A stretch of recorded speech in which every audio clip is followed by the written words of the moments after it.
Welcome to the Morning Blend. I'm Angie Lewis. We're here with Mike Kitko. He's a life coach and a manufacturing consultant. Mike, thank you so much for joining us today. Thank you for having me. It's great to be here. Now, Mike, will you talk a little bit about your journey to St. Louis and the great work that you're doing to help the manufacturing community? Yeah, so my family moved to St. Louis area about 4 years ago.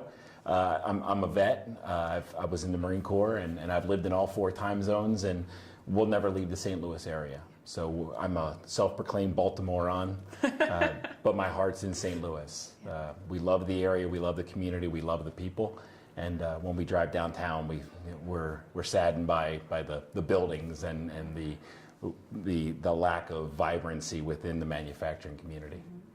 Mike, thank you for your service to our country. Thank you. I mean, we have a lot of respect and admiration for those who put their lives on the line for us, so thank you for that. I appreciate that. Will you talk again about the manufacturing community? You speak so passionately about wanting to uplift it and help the manufacturing community. What are some things that we can work on and improve collectively? Yeah, it's a great question. And so St. Louis has a great sports culture and a sports history, and if I ask folks who the baseball team in town is, they have no problem answering that question. And if I ask them who the hockey team in town is, they have no problem asking that question. The Rams, not sure if a lot of folks remember that right now, but if I ask them who the top 5 employers are in the area, people can't pull those 5. And I think that's sad, and it shows us the state of where we are, with our pride and our civic pride around employment and employers, and that goes back to some of the other internal issues that we're having amongst the community. So what I want to do is build that pride and esteem in our business culture, just like we have it in our sports culture.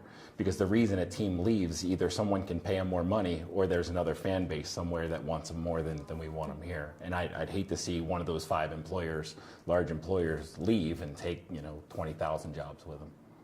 That the entrepreneurship ecosystem and the business ecosystem is really, really growing, and it's pretty vibrant now. You mentioned some experiences at Venture Cafe, and you were able to talk to people. Will you talk a little bit about your experience meeting people in St. Louis and this collective desire for growth?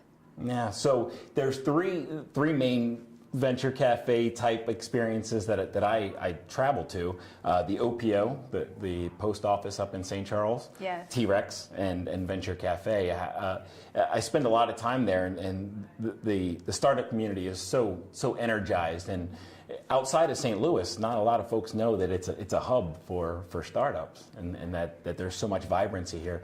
And again, that's sad as well, but there's so much energy, and just spending time within OPO or Venture Cafe, it's electric. The atmosphere is electric, and folks reach out. I've got a long manufacturing history, and people ask about that. I was just sitting down with a entrepreneur last week, talking about supply chain management and some of the basics and concepts, and that's mind-blowing to somebody who's starting a new venture. But it's so easy for me to give that, and it's so business changing for somebody to receive that. Mike, tell us about your manufacturing background. You mentioned it, and to your point, if someone doesn't know about supply chain management and all that goes into that process, it could be a tad bit daunting when you're starting a new venture. Tell us about your background and some highlights. Yeah, so I worked in 3 Fortune 500 companies, and I've been an executive within those businesses. And really, I work on employee engagement, and how employees solve problems, and that problem-solving aspect of a business, because that's really what businesses face on a daily basis, the challenges that they struggle to overcome. It's problem identification that's keeping them from achieving their goals, and then allowing the employees to really grab a hold of those problems and resolve them as quickly as possible. The faster you can resolve the problems, the healthier the business, and the more you allow the employees to unleash their wings and solve those problems, the better off the business is going to be. So it's a win-win. And then there's again pride within that company that the employees have, that they're letting them, that the company is allowing them to participate and to help achieve the targets and achieve the goals that the company set out. Being able to understand your employees and being able to let them flourish and thrive is essential. Now, if people want to learn more about your manufacturing consulting or even life coaching, how can people reach you? And what's one last piece of advice that you wish companies knew? Yeah. So I have a website, www.hopeworkspartnership.com. I also have a Facebook business page.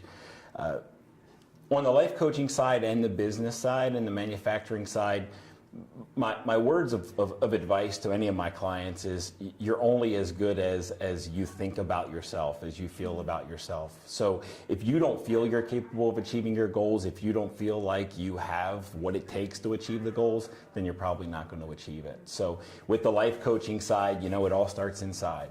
So if the world's going to reflect back what you feel about yourself. So empower yourself, feel good about yourself, feel the worth that you've been given, because we're all worthy of our dreams and aspirations. If you feel good on the inside, then the world's going to reflect all of the positivity and that energy back to you and give you your dreams and give you your desires. Mike, thank you so much for joining me today. And I just appreciate your service to our country, and thank you for sharing your wisdom. Thank you so much. I appreciate you for having me.